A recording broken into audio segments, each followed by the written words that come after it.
жок сөздөр менен жаркырап күлүп турган жайнаган көздөр менен жолуксак кандай жакшы жолуккан кандай жакшы жолуксак кандай жакшы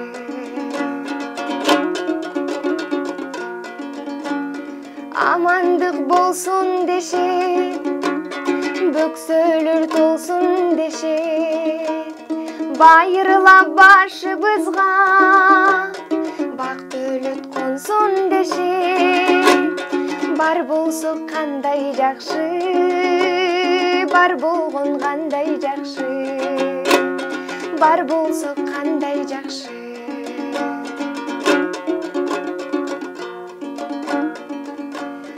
өйдөдө өбөк болуп ылдыйда жөлөк болуп туугандар амандыкта жакшыга себеп болуп жолуксак кандай жакшы жолуккан кандай жакшы жолуксак кандай жакшы жолуккан кандай жакшы. Урматтуу теле көрүүчү, мына ушундай мукамдуу үнү менен элге коомчулукка таанылып келе жаткан жаш талант интернет жылдызы Нурайым Акылбекова бүгүн биздин студиябыздын коногу. Сиздер көрүп жаткан ачык маек берүүсү, аны алып барган мен Гүлдана Мумунова. Саламатсыздарбы?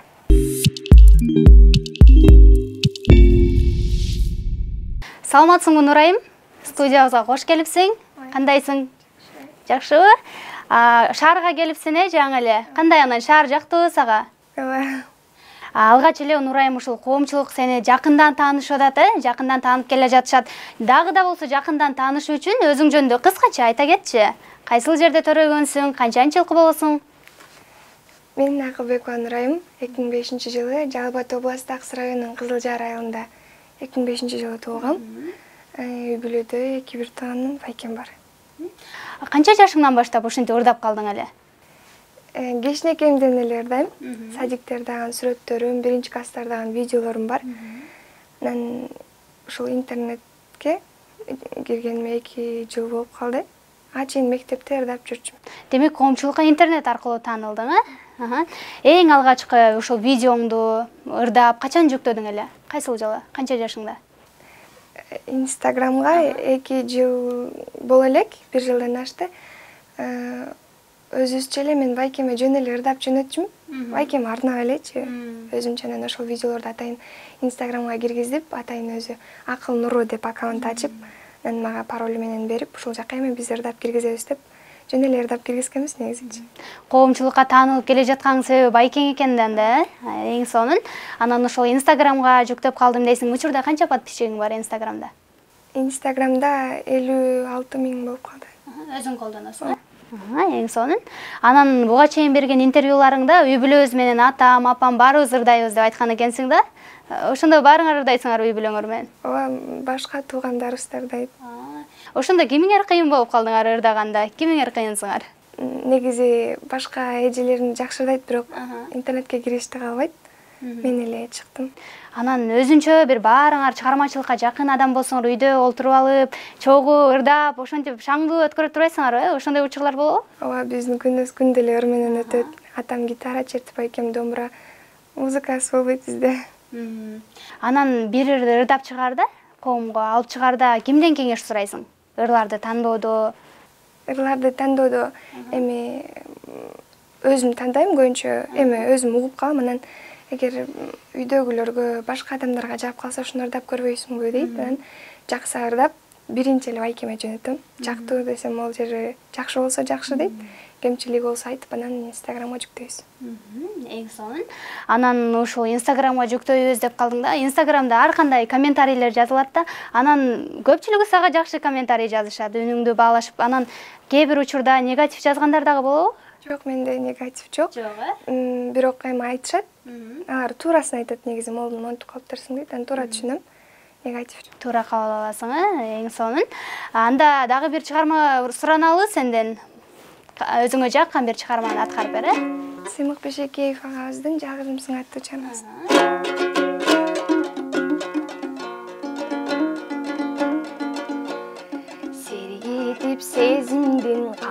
жарактарын, сүйчүбүз алия дарактарын.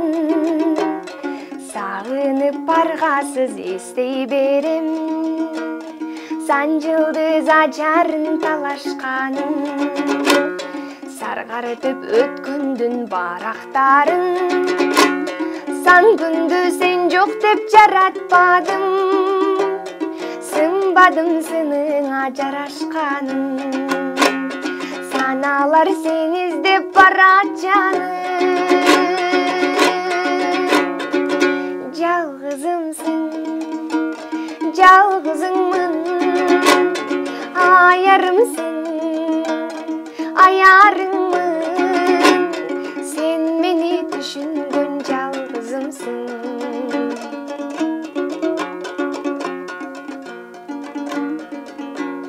Сен келчү айлуу кеч аппак кайын, сыр бар жан билбес мага дайын. Сыймыктуу ошол кез сурап алсыз, саматып алсыздай талан сайын. Сабылып жүрөктү чалат жалын, сезгендей күн өтүп баратканын. Сыймыктуу ошол кез сурап алсыз, саналар сен издеп барат жаным. Жалгызымсың, жалгызыңмын, аярымсың, аярыңмын. Сен мени түшүнгөн жалгызымсың. Сен мени түшүнгөн жалгызымсың. Браво, азаматсың Нурайым. Булбулдай үнүң эч качан өчпөсүн, талантыңа таазим. Анан ушул комузда канча убакыттан бери ойнойсуң, качан үйрөндүң эле? Негизи эле курстарга барасыңбы ушул? Комузга 1-классымда баргам. 1-классымда албай коюшкан, черт албайсың деп. Анан 5-класста бардым. Анда деле үйдөгүлөр сен үйрөнө албайсың деп анан чыгарып алышкан. Анан мен өзүм кызыкчумун. Анан мен классташтарым комузга катышчу, анан алар үйрөнгөндөрдө өзүм үйрөнүп, анан өзүмдүн аракет менен сулук менен чертем. Көпчө болду, 6 жыл. Мындан тышкары да кайсыл аспаптарды ойной аласың? Мындан тышкары гитараны комузда эле жакшы ойнойм. Жакшы ойной албаган Ямаханы бир аз ойнойм, домбураны ойнойм, бирок өтө мыкты деңгээлде. Азаматсың. Анан ушу комузда ойногон адамдардын байлыгы комуздар деп коет да. Канча комузуң бар? 3 комузум бар. Биринчи комузумду ошол 5-класста атам алып берген. Өтө жакшы комуз эмес, бирок жакшы эле. Анан кийин 9-классымда да атам сонун өрүк комуз белекке берген. Анан бул комузду мага Улан деген ага бар, Ошто. Ошол байке белекке үйгө чейин жеткирип берген. Белектер көп берилет окшойт, сага? Сонун. Анан Нурайым ушу мектеп учуруңа кайткым келип атат да. Азыр мектепте окуучусуң, буюрса аз калыптыр. Канчанчы класста окуйсуң азыр? 11-класс, уже мектепти да аяктаган калыпсың. Анан мектепте кандай окуйсуң? Мектепте жакшы эле окуйм. Жакшы окуйсуң. Жалаң 5ке окуйсуң. Эми 4 аралаш. Көбүнчө сактан эмес, башка жактардан активдүүмүн. Ар дайым топ ойноп ушундай. Анда иш-чараларда кечке эле сени ырдата берет болуш керек, Көп ырдайсыңбы? Анан айылыңарда жакшы эле таанып калышты. Кыргызстанда да анан көчөдө баратсаң, ай жанагы кыз го, жанагы ырчы го деп таанышып атабы элдер? Сүрөткө түшүп атабы? Ооба, көп таанып, сурап, ушинтип үмүт кылышат. Кандай сезимдер болот экен? Негизи жакшы, бирок эми дайыма эле жакшынакай болуп, жакшы жерлерде жүрсөң, жакшынын мындай жөнөкөй кийинип, жаман жактарда жүрсөң, үнтүп кара берсе, башка киши болгонсуң, маска тагып кетип.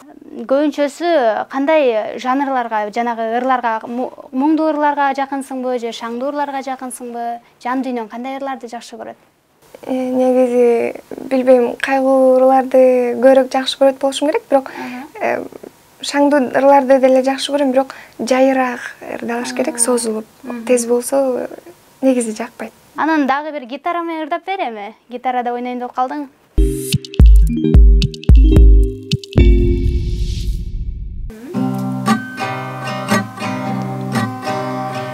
Жамгыр коңур көздү төгүлүп турду бүткүл, Чатыркарыма балып, сен мени белем күттүң, бүгүн да мени күттүң.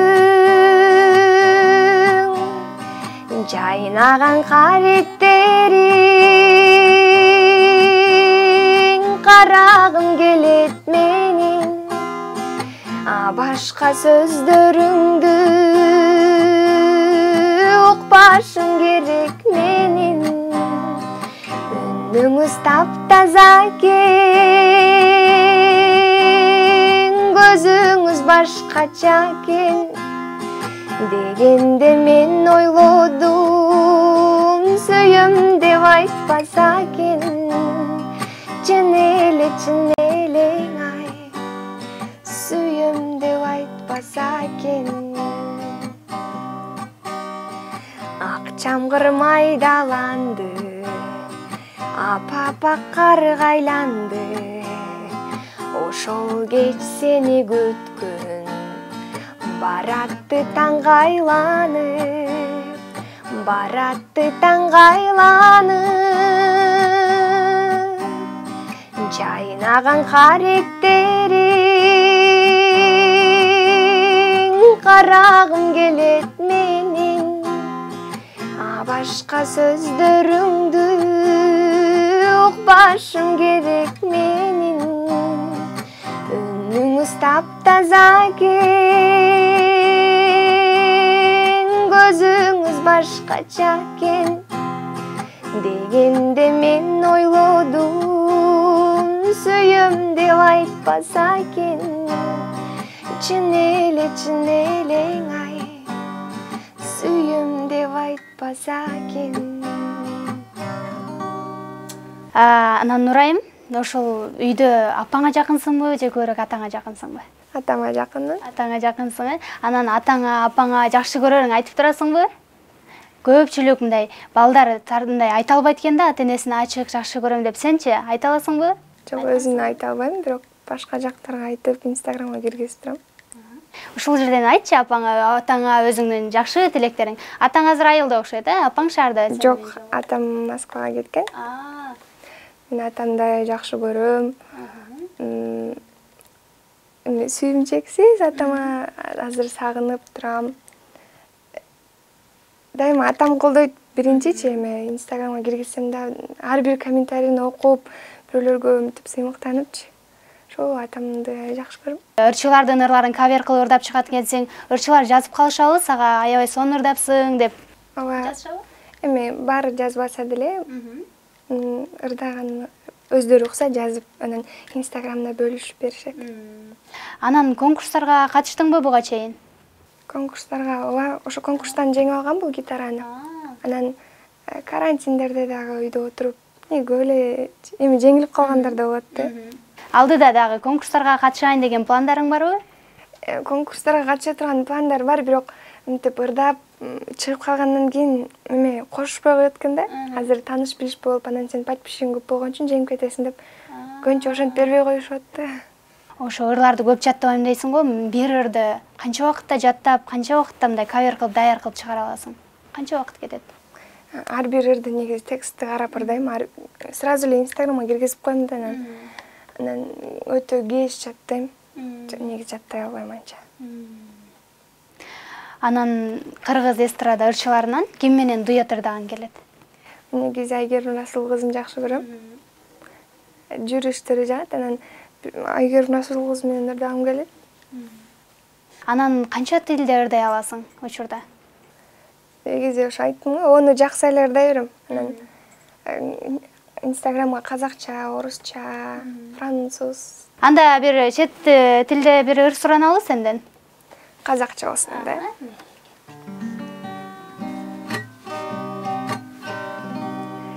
Биз балким тагдыр үчүн күрөшүүгө кичкентаймыз. Сол үчүн жыламай жүр мен унаткан кичкентай кыз. Өмүрдө муңаймал мен сагынбаудун жолу жалгыз. Ким билсин тагдыр жаса биздер кайда жолугарбыз. Биз балким тагдыр үчүн күрөшүүгө кичкентаймыз. Сол үшін жыламай жүр мен ұнатқан кішкентай қыз.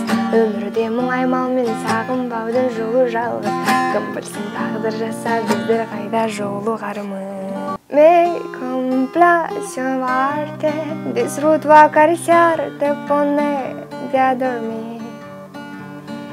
Es escalofriante tenerte de frente, hacerte sonreír.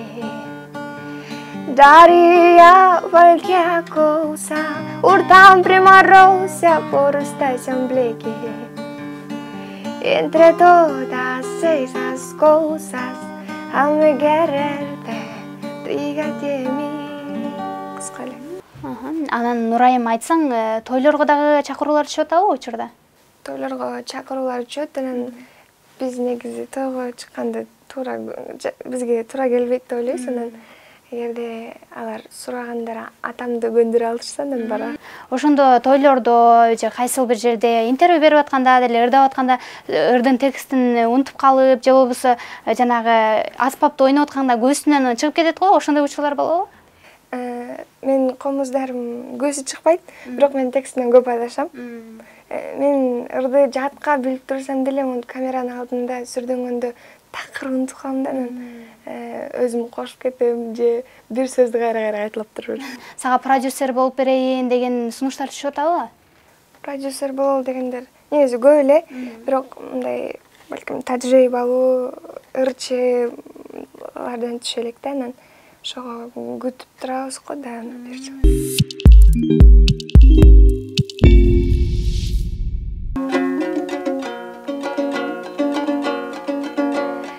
Tağdırım eкен таңдарды сенсиз атырдым. Унутайын деп көңүлдү жанган отумду. Жол карап күтүп жүргөндүрсүң сен ардагым. Жүрөгүмө тумардай тагып атыңды. Жетейин десем жете албай жүргөн жазыгым. Сүйүктелем периштедей ак элем. Эңседиң го кайда жүрсөм ашыгым асылым. Толкуттуң мени эсиме түштүң термелдим. Асылым менин кадырын билдим мен сенин. Кечирчи жаным кайрылбас кайра көктөмүм. Кечирчи мени жоготкон өмүр өрнөгүм. Жетейин десем жете албай жүргөн жазыгым. Сүйүктедем периштедей ак элем. Эңседиң го кайда жүрсөм ашыгым асылым. Ак кулуң элең ак көлүм менин ашыгым теңиң асылым менин. Кыялым менин сурарым менин асылым ашыгым. Жетейин десем жете албай жүргөн жазыгым. Сүйүктелем периштедей ак элем. Эңседиң го кайда жүрсөм ашыгым асылым.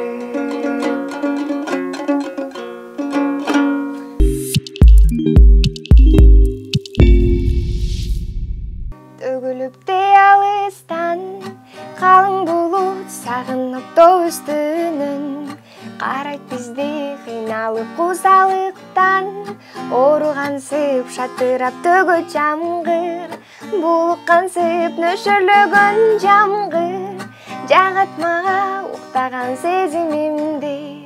Козгойт кайра сырдашып жамгыр менен.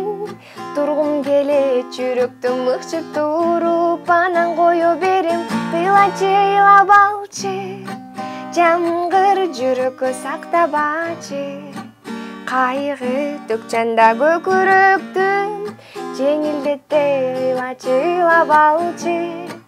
Жамгыр кайрадан үмүт берип, адамдарга күчтүүрөөк бутту шилтеп, жаңы кадамдарга кайрадан көрүлүүчү, күндүн нурун коштошуп бир жумага, балким айган өшөлөгөн жамгыр, жагат мага уктаган сезимимди, козгойт кайра сырдашып жамгыр менен.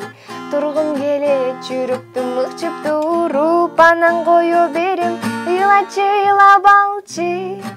Жамгыр жүрөккө сактабачы, кайгы төкчанда көкүрөктү, жеңилдете ыйлачы ыйлап алчы. Жамгыр, жамгыр.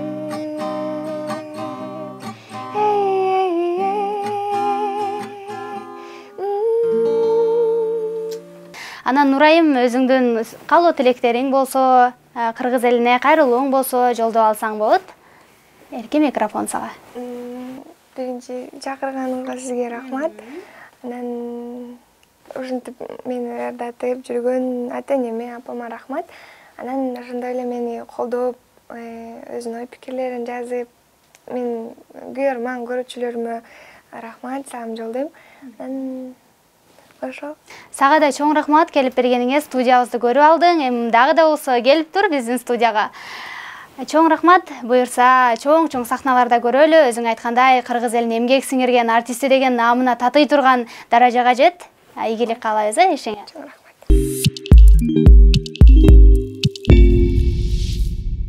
Урматтуу телекөрүүчүм, аз да болсо сиздерге жагымдуу маанай тартуулай алдык деп ойлойбуз. Назарыңыздарда ачык маек көрсөтүүсү болду. Аны алып барган мен Гүлдана Момунова. Келерки берүүбүзгө чейин көрүшкөнчө сак саламатта туруңуздар.